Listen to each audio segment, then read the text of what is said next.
Excuse me. Hey y'all. Happy Sunday. Cheers. Excuse me. Sorry, I'm talking to my dog. Excuse me, girl. If you don't move your bahooch, thank you. This is my spot. You're on my marker. Shoot. Yeah, you can lay down right. Yeah. There you go. There you go, puppy. Cheers, y'all. Happy Sunday. Sorry, my apologies. It's my dog. Welcome to another episode of the Analytical Eye Show this Sunday.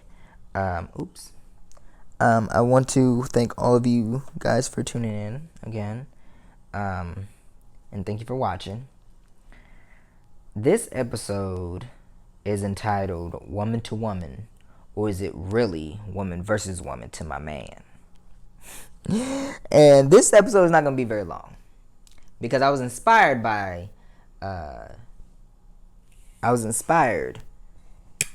during this episode, for this episode, because I was watching a clip from Divorce Court, Judge Lynn Toler. Cheers. And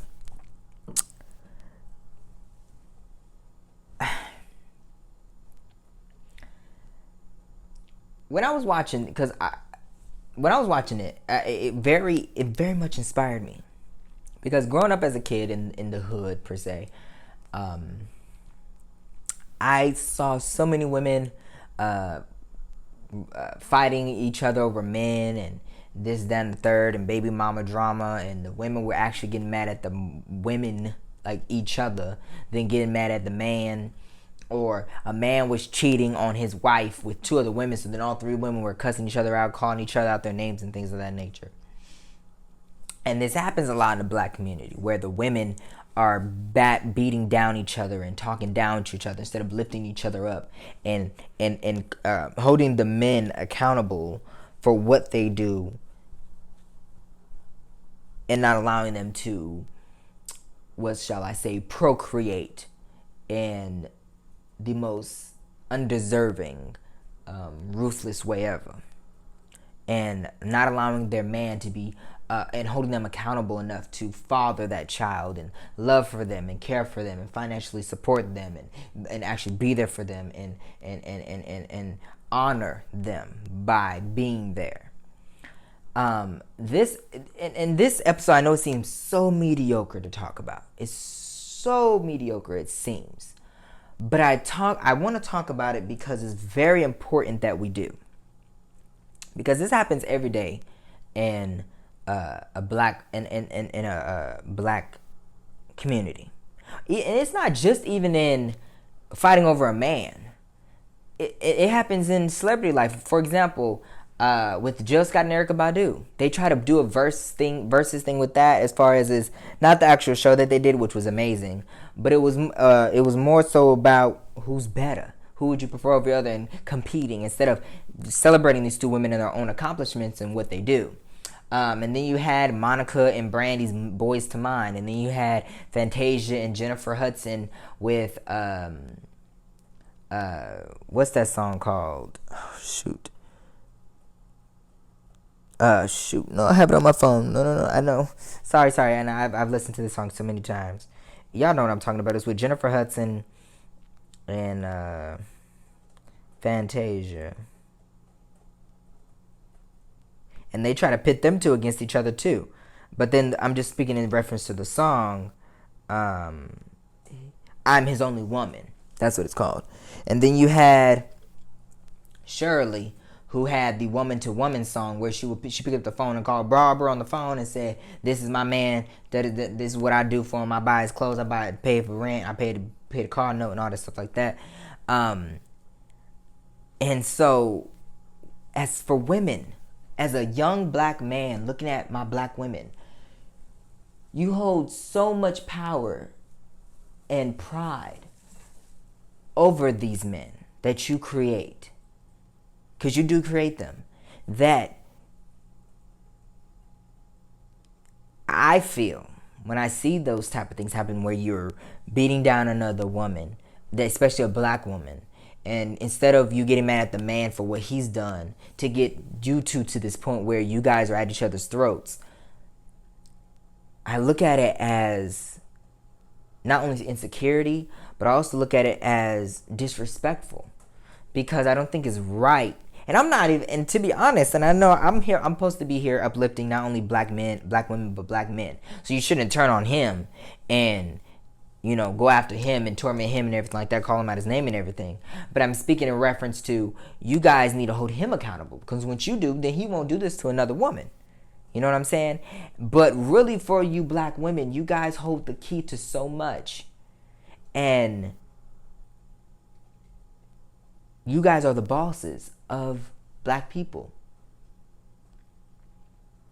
And I feel that when, instead of you, and when I made up this title, Woman to Woman, or is it really woman versus woman to my man? When I made that title is because you're always, I'm better than her. I'm better than her. I'm better than her. I'm better than her. Then it being woman and woman and saying we're both better than him. He's degrading us. He's bringing us down. He's causing us to be trifling. He's causing us to act out of order because he knows that we will act out of order. Then you look at yourself and say, I shouldn't be acting out of order. I'm better than that. I'm more woman than that. I'm more black than that. I'm more wholesome than that. I'm more respectful than that. I'm more than anything that anybody else tries to tell me because I am that type of woman. I am so secure and woman enough in myself that he can go off with another chick and I would not care because I can do bad all by myself. And not that I'm not, because that whole strong black women stigma is around me, but it's because I am really, truly strong. I just happen to be a black woman in the mix. I am better than him, and I would not let him define me or my character or my craziness by me going off on this other woman. And this chick don't even know nothing about me. And I'm also saying this because I also watched you guys know about this show 911 starring Angela Bassett. There was, for this past episode that just happened earlier this week, this past week on Monday, it was on Monday. The women. The mom says that her husband is a pilot. Let me just give you the backdrop of the story. This white mom says that her husband's a pilot, and so he's gone. And he leaves. He has every other holiday off, every other Christmas off. But little did she know, when she was out and about with her daughter at this Christmas land theme thing, the daughter saw her father and said, "Daddy." So then, guess who he was with? Another woman, and not just another woman, but with 2 or 3 additional kids with an Asian woman. And so the women, instead of going at him, they are bickering and calling each other out their names and tormenting and beating each other down. And they never knew anything about each other. Now, on one hand, I see your defense. You're like, girl, this is my man. I put the blood, sweat, and tears and heart, mind, and soul and my body into this marriage, into this love, into this relationship. For you to come up in here and think that you're going to run things and run him and get him out of the house? Oh, hell no. I'm fighting for my man. I'm fighting for my marriage. I'm fighting for our kids. I'm fighting for my life. I'm fighting for my family. Bump you and yours, or bump you and your life. Bump everything. But I get that. But sometimes the best fight is letting them go, because you win in the end. Because like that saying goes, sometimes the win ain't actually in the win. And it ain't that fact that you going to be losing him, because he's going to be losing you. And this goes with that 80-20 rule about he got the 80 at home, he out there seeking the 20. Let him run off with the 20. Let him be with that 20. It's alright, it's cool, ain't nothing wrong with that. Let him be with that 20. He going to realize he going to miss the 80% pretty soon, because he realizing, he only got 80 and he's missing that 20, so he can have 100%. So why y'all doing that? Why? So he gonna go out and try to find that 20 so he can have the 80 and the 20. That's not how it works, bruh. You're not gonna always get 100% of something in your spouse. You're only gonna at least get 80, and you're very lucky if you get that. And I've talked about this before with you guys. And so when it comes to this, women, don't beat each other up. Now, I can see if y'all knew about each other and you still didn't give a damn, then maybe there's something to go after. But don't be, as black women, rise above that. Like Michelle Obama said, when they go low, we go high. He's going low, so y'all go high. And y'all rise above him. And leave him in the dust. Let him father his kids. Let him raise his kids financially and be there for them and everything like that. but never again go back to him. Stop fighting each other. This is more of, I guess, a PSA from a black boy to my black women and queens out there. You guys hold all the cards. You hold all the cards. Don't let this man take you underneath the gutter and down below where you do not belong, where you do not deserve to be. I know it hurts. I know it's painful. And like I said, on one hand, I see you fight. I see that. I see you want to fight for your man and for your relationship, for your marriage, or for your whatever it is, and for your kids, because they father, this they thing. But guess what? This is the new reality now. Now he's got a new woman and he got kids, or if he don't have kids, or he just got the woman, or he got the kids, whatever the case may be. It's there now. Ain't nothing you can do about it. So beating down the other woman ain't gonna do nothing but make both y'all look bad in the process. And it's giving him exactly what he wants, because he's going to like that. He likes his women. And I've seen this many times, not just on divorce court, but on other talk shows and TV shows and reality shows and stuff like that, where the women are bickering at each other and tearing each other down, especially black women, when instead of, granted, okay, yeah, that's produce ratings, but why would you want to produce ratings by tearing each other down? Instead of, why don't you lift each other up? And praise each other in your own rights and the things that you're doing for yourself and your family and your loved ones and for the community as a whole. Build each other up. You know, everybody, there's enough room for everybody. And I know the market is tight. I know that. There's not a lot of good men out there, not a lot of good black men out there. But the best way to get more black men to start acting right is for not allowing them to they have to rise up to your level. Don't dumb yourself down to their level so you can fit in their box. They need to rise up to your level. And if they can't do that, they got to keep it pushing. You know, they got to move the hell on. You know, it all starts with you, because you hold all the cards. They want something from you, so and I know, like Steve Harvey said, every man can change, every man will change, but there's only one woman they change it for. But once women, especially black women, start truly understanding that you hold all the cards, and you put yourself in a higher what shall I say, a higher ground, meaning you start treating yourself with more respect and understanding and love, they gonna be like, oh, I can't mess with her because she ain't got nothing. So, and then if all black women and all black girls, and you raise up your black women to be that way, they're gonna all know their self-worth. So then all these black men out here ain't got no choice but to rise up and level up. They can't run no game. You know, and it also goes with having a father in their life too. If a woman has gotten the love of her father, love of her mother, love of the parents, and everything like that, and then some little boy out here trying to run game on that little girl, and that girl saw what it's like to have a man in their life, and not just a man but a woman in their life, and they've been taught solely, they ain't gonna worry about going out here and these little boys telling them, oh, you pretty, and run a game on them and everything like that, and then have another chick on the side, and this chick on the side, and that chick on the side, and then now we all as black women just y'all bigger than fussing, fighting at each other and stuff like that, and he the brand problem, he just sitting back like, yeah, my women, they figuring at me, I'm hot. No, you ain't hot, you funky. And so that goes right into that too. Once women start leveling up and telling these men you can't run any type of game, then the men gonna start leveling up. Then they ain't gonna have all these baby mamas and kids out here, and so they're gonna raise their kids up, and they're gonna be with families. They're gonna be together, and then you're gonna have the mother and father in that little girl's life, where they see the love of a father, love of a mother, and everything like that. And then they're gonna see this little boy out here trying to run game. These little boys out here can't go run game because all the girls. They know what it's like to have a love of a man and a woman in their life, raising them. And they were like, you can't run game on me, bro. So then those boys level up too. And I get it.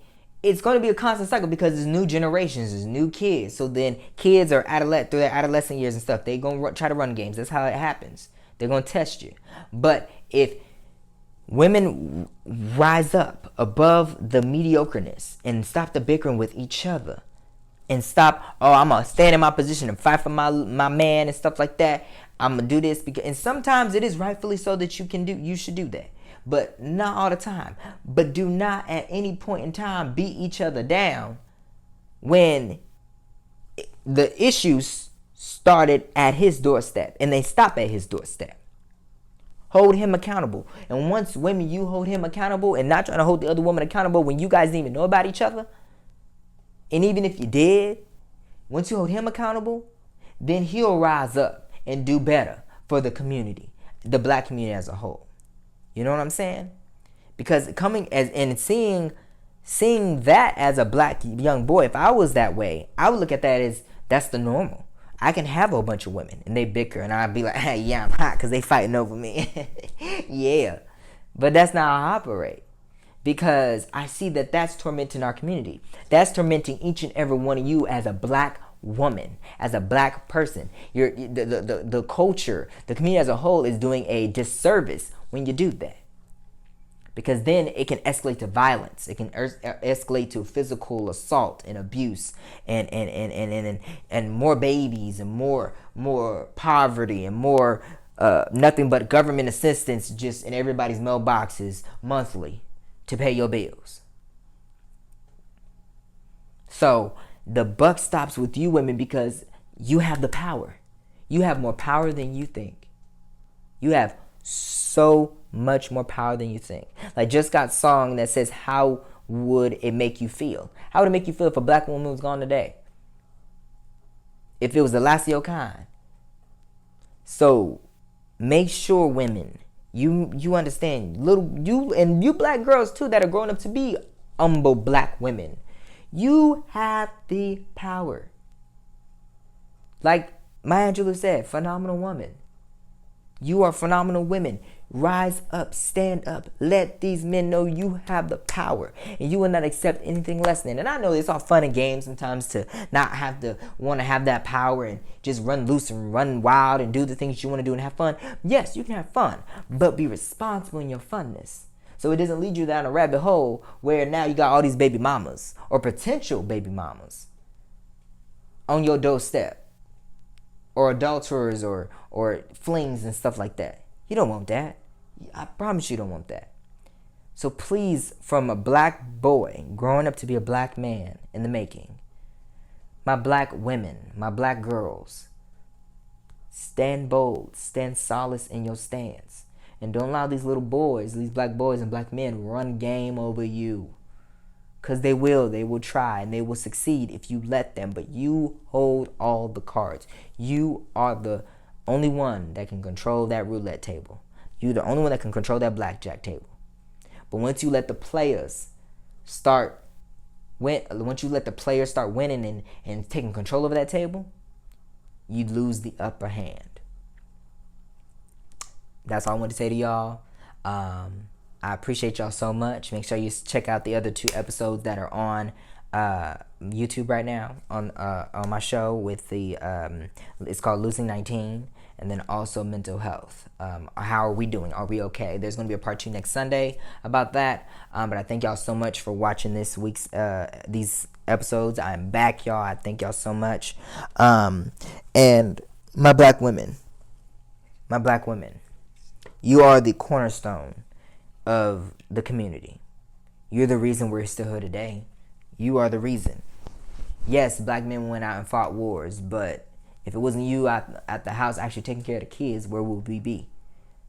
You have endured more than black men have. So why put yourself through that? And that's what's going to lead me to the Losing 19, inspired by Judgelyn Toller. About how women really have endured more than black men have. And not that it's a competition on who's lost more, who's endured more, but why black women have endured way more than black men ever have and ever will. Why put yourself through more of that by tormenting each other? Why? But I love y'all so much. Peace and love to my black women.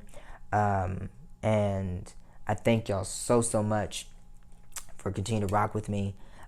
Peace and love, Love Village. You can follow me on Facebook, Instagram, and Twitter at Avir Bassel. And you can also follow me on the show on Facebook and Instagram at The Analytical Eye Show, and on Twitter at iAnalytical. I'm still working on the website. There's a lawsuit with that going on. Long story. But we got some things. I'm working on some things. But don't worry, y'all. But I thank y'all again for watching the show. Peace and love. I'll see you next Sunday. Cheers.